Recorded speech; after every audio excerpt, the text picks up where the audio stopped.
Hola, hoy os vamos a hablar sobre la Edad Media.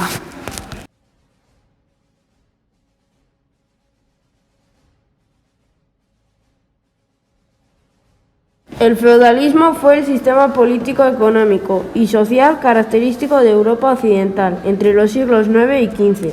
Los rasgos más característicos fueron la pérdida de poder político de los reyes, una economía principalmente agraria y una organización social basada en relaciones de dependencia entre las personas. La principal religión es cristiana. El origen del feudalismo se remonta al siglo IX, pues fue una consecuencia de la inseguridad y los momentos de crisis y pobreza que siguieron a la muerte del emperador Carlomagno en 814. El feudo es el término que se refiere a la ciudad. Sus partes son las siguientes: el castillo del señor, los prados del señor, las tierras del señor, el molino del señor, el bosque del señor y el puente del señor. Propiedades de campesinos libres, la aldea, la iglesia, las casas de campesinos y las tierras trabajadas por campesinos. La sociedad estamental se divide en tres estamentos básicos, que son la nobleza, el clero y el estado llano. Las relaciones feudales, feudo-vasalláticas, eran establecidas entre el señor, que podía ser el rey o un gran noble, y el vasallo, generalmente otro noble de menor categoría. Eran pactos de alianza militar a cambio de concesiones económicas. Se llevaban a cabo en una ceremonia solemne, conocida como acto de vasallaje. En el homenaje, el vasallo arrodillado introducía sus manos en las del señor, aceptando ser su vasallo. En la investidura, el señor entregaba a su nuevo vasallo un símbolo del beneficio que le concedía, como un puñado de tierra, una vara o un anillo. Relaciones de servidumbre. El señor daba a los campesinos protección, justicia y permiso para trabajar, a cambio de que el campesino estaba obligado a trabajar en la reserva señorial, entregar una parte de su cosecha y pagar los llamados derechos señoriales. ¿Quiénes eran? La alta nobleza. Eran vasallos directos del rey, como duques, condes, marqueses y barones. La baja nobleza era integrada por nobles de menor categoría, como los caballeros o las personas que podían mantener un caballo y el armamento de uno. ¿Cómo vivían? Giraba en torno a la vida militar, desde que se entrenaban muy jóvenes, tanto varones como damas. Las damas se casaban por la pareja elegida por sus pajes, debían obediencia total al marido y se dedicaban a obedecer a los obedientes. Alimentación y vestimenta. La nobleza se caracterizaban por la calidad y el colorido de las telas y la riqueza de los sabores, de la alimentación con un mayor consumo de carne, la condimentación con especias caras y la elaboración de alimentos con refinadas recetas. Los hombres solían usar medias largas y túnicas.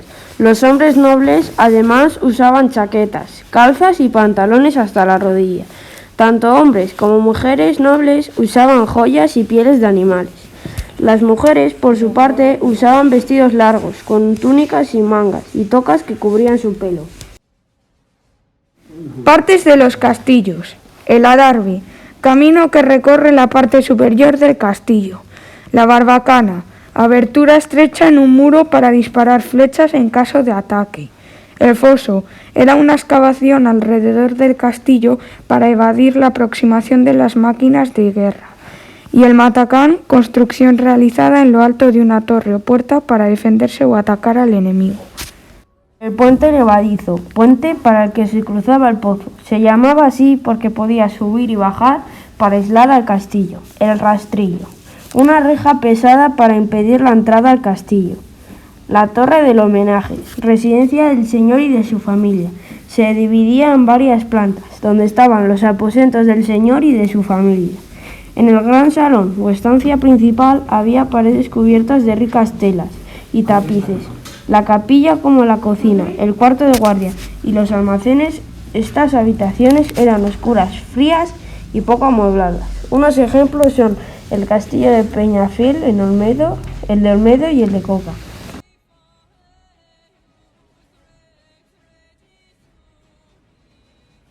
¿Quiénes eran? El clero se dividía en el alto clero y bajo clero. Alto clero incluía al papa, los obispos y los abades, y el bajo clero incluía los sacerdotes y los monjes de los monasterios. En el terreno político intervenían los asuntos de los reinos cristianos. También frenaba la violencia a través de la paz de Dios, que prohibía atacar a personas o lugares indefensos. En el terreno económico, la Iglesia era un estamento privilegiado, que no pagaba impuestos, poseía grandes feudos y recibía donaciones. En el terreno social controlaba el comportamiento de las personas y el cumplimiento de las oraciones religiosas. También asistía a pobres y a enfermos, también recogía a los huérfanos, refugiaba a los perseguidos y hospedaban a los peregrinos. ¿Cómo vivían? La vida monástica tuvo una gran importancia en la Edad Media. Los monasterios se construían en el campo e incluían partes destinadas a una función. La iglesia para rezar y dependencias para los monjes. También contaban con otros espacios como huerto, lagar, cuadra, forja y carpintería, biblioteca y escritorio. Los monjes obedecían las reglas propias de cada hombre y vestían su hábito. En Alta Edad Media la principal orden fue la de los benedictinos, que llevaban hábito negro. Tenían votos de pobreza, obediencia y castidad. Se regían por el principio, reza y trabaja, que combinaba la oración con el trabajo manual.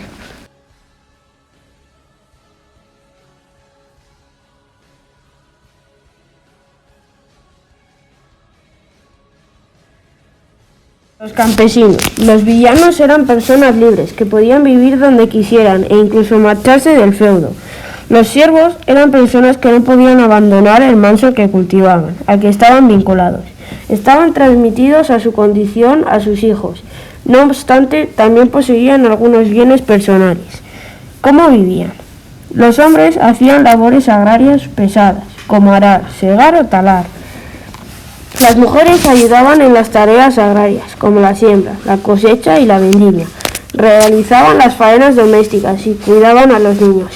Y los niños que se encargaban en los trabajos menos duros, a los 4 años comenzaban a colaborar en las tareas de casa, buscando leña o cuidando de los animales domésticos. A los 14 años empezaban a trabajar en las faenas agrícolas. La alimentación y vestimenta. La alimentación era escasa y monótona. Consistía en pan de cereales pobres, como centeno o mijo, que complementaban con potajes de legumbres, leche y huevos. La carne se limitaba a contadas ocasiones como Navidad. La vestimenta era confeccionada habitualmente por campesinas.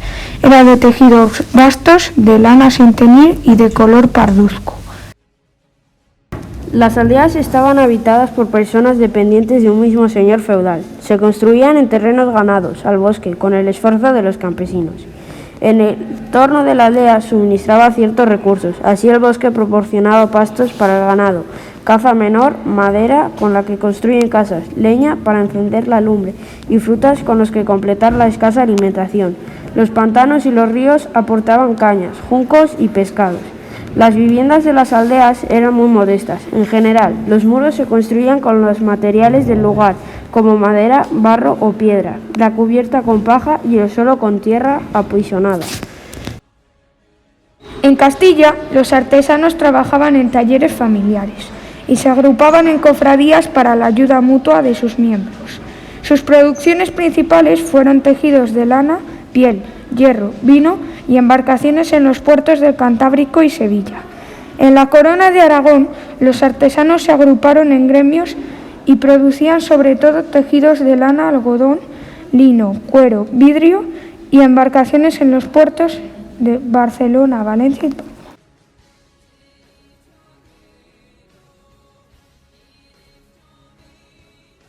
Arquitectura. La arquitectura románica utilizó la piedra como material principal, los soportes interiores a base de columnas y pilares cruciformes. Los arcos semicirculares o de medio punto y las cubiertas con bóveda de cañón conseguidas por la sucesión de arcos de medio punto o con bóvedas de arista, formada por el cruce de 2 bóvedas de cañón. Estas bóvedas de piedra eran muy pesadas, por eso en el interior eran las que estaban con arcos que traspasaban el peso de la bóveda. Alonso en el exterior del muro decorado con fajas verticales que sobresalen del muro, con galerías de pequeños arquillos ciegos y con diferentes monturas.